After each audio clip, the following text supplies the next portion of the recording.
my listeners and subscribers, my friends, and greetings to those who love Nigeria. Greetings to those who pray for Nigeria. Greetings to those who think about Nigeria. And I'm one of those people who think very much about Nigeria and the current happenings and situations in the nation. Now, it's no longer news that Trump says he's coming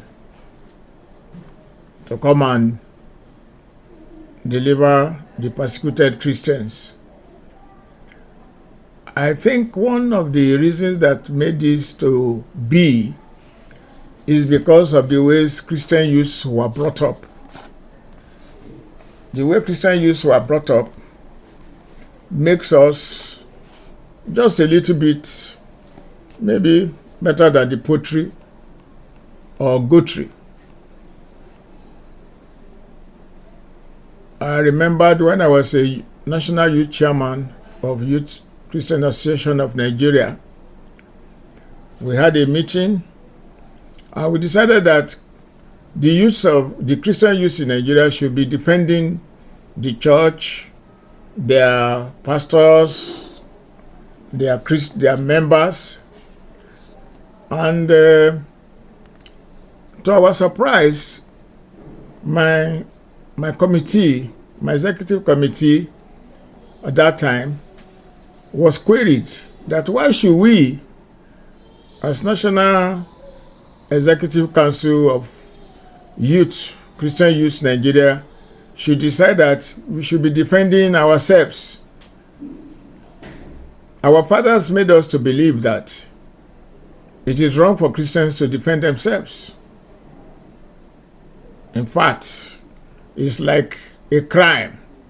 We were accused of leading youths astray by our decision.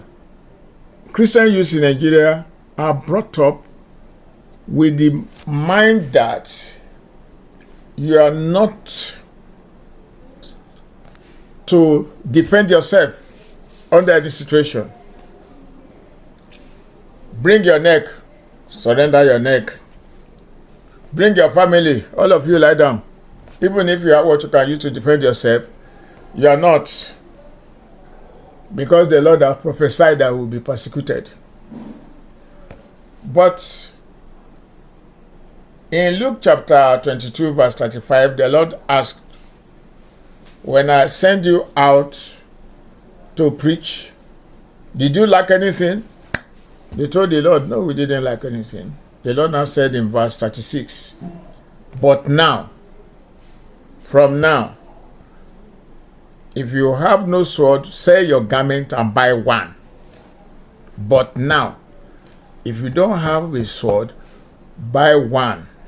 So, if you don't have a sword, sell your garment and buy one. That was the last discussion statement of the Lord to the disciples. The problem we have is the church, by the way they bring up the youth, cannot produce any David again. They cannot produce, in fact, Joshua. Because the Lord made us kings and priests. The Lord Jesus made us kings and priests to our God. But the pastors are making us only priests to our God. The kingship line of the church have been abrogated. The king line in the church are the ushers, the boys brigade, the ambassadors, guest guide, they are the king line. The security, church security, those are king lines. And then the men of valor, those are king lines. And there's no way you can be a man of valor that you be very gentle. You are likely to be a little bit of a radical with the scriptures. And this particular king line had targeted and they now remove the nature of king, of dominion from them, and give them priest spirit, the spirit of priests. So as the church is today, by the way we were brought up as Christian youths, the way we were brought up as Christian youths, and what is still happening now, is that the church cannot boast of anybody like David or Joshua. All of them now have become priests. No princes, no kings again in the church.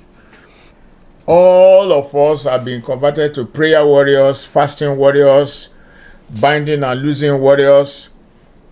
We are very active in the heavenlies, but not properly organized in the physical. Even if you bring AK-47 now to give to some Christian youth, their pastor will say, no, don't worry. The Lord will defend us, and we are ready to die for the gospel, and so on. And I don't want to kill anybody that will go to hellfire. And so, just surrender yourself, whatever they want to use you to do. They want to roast you alive. They want to cut your neck. They want to throw you into a well. They want to bury you alive. Anything where they like, let them do. So far, you don't deny the Lord. So we have a theological problem. Our fathers and teachers now have to know that you have to defend the gospel. Apart from standing for the gospel, those who stand for the gospel are those ones that will defend the gospel, who are going to lay down their lives for the brethren. This thing is more than Christian genocide. It's like a racial genocide, black genocide.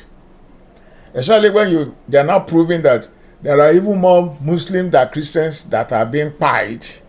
Then it means that the aim of the attackers is to reduce the population of black people, which is a more serious matter. Either Muslim or Christian, they must be pied to give way to them to settle down in their town, drive them off. So it's more than Christian persecution. It's a black genocide, black race genocide, which is more serious. But now the problem is the black youths, the black hunters, the black vigilantes, we're supposed to stand in the gap between the terrorists and the population, have no arms. And since all these long months and long years, there is nobody in the black community has got the initiative to supply the necessary ammunition for these people to defend themselves. No. From the Middle Belt to the sea constitute the black nations of Nigeria. They don't have what to use to defend themselves. So we want President Trump to make sure that all the black communities in Nigeria are equipped to defend themselves, because the terrorists are not, they are not better gunners than us. They are not better soldiers than us. Better people can defend their communities, and normally they come in at midnight, which means they don't even have power to sustain a fight, as it were.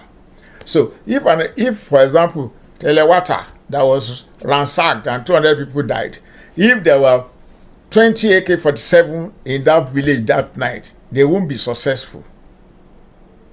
In any community that the terrorists have visited and devastated, if they had ammunition, it will not be a successful operation.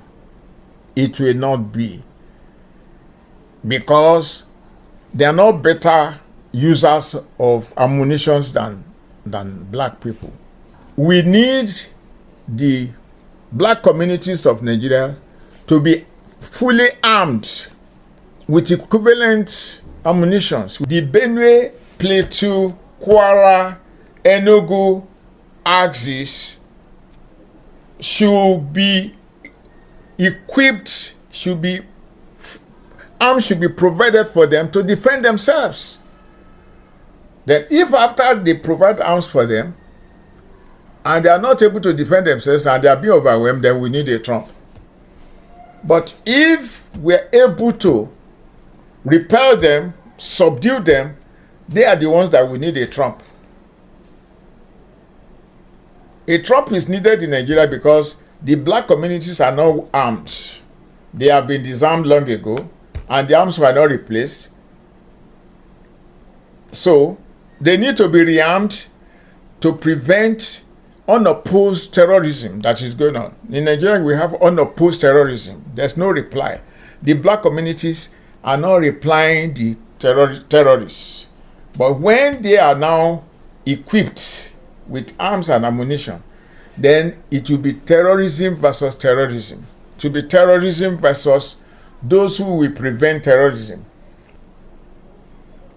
The black communities need to be armed to defend themselves by our governor, our local government chairman, our obas, our legislators, our politicians. They need to give arms and ammunition to their vigilante, their hunters, their all the youths that are ready to lay down their lives for their community. They need to be well armed. And when they do this, we find that there will be more peace. Before any terrorists will come to a community, then they will know what? They will know that they should be ready for fire, The communities they are attacking are well armed. They don't need to call the military. They don't need to tell military they are coming, come help us, I beg, we see them, they move, they don't, they near us, I beg, come. No, they are ready too. Yes.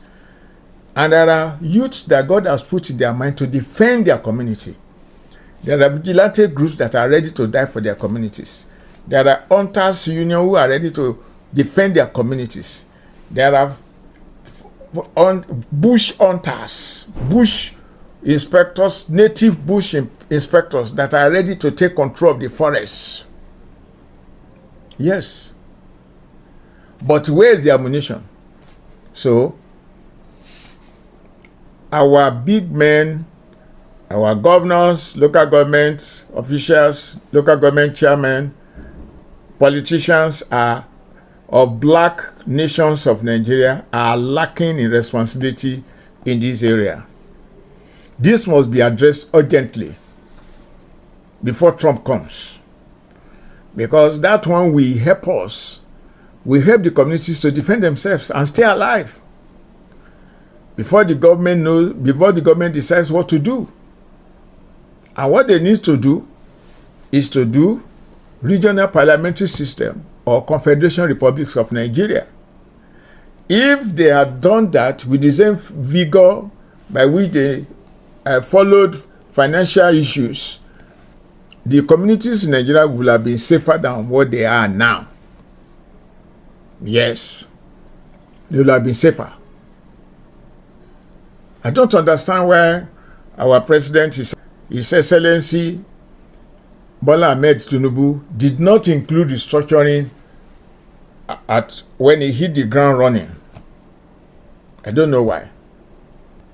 The rural communities need arms and ammunition to respond to terrorism. For now, that is the only reason why we are calling on Trump. So that in any village there is enough arms to respond to attack any time of the day. And then terrorism will fizzle out in Nigeria.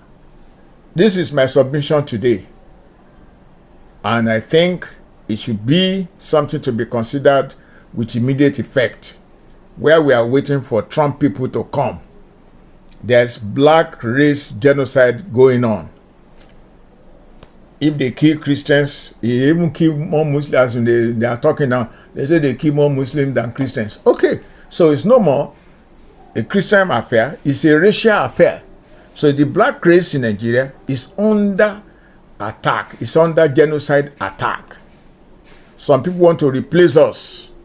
They want to wipe us out and rename our towns. Rename Nigeria, Papa. They want to wipe us out and rename us and whatever. Anybody that survives will become hewers and drawers of water for them. That is their That's the aim. So the black man needs some things to defend himself, to prevent genocide. Thank you for hearing, and thank you for acting on this post.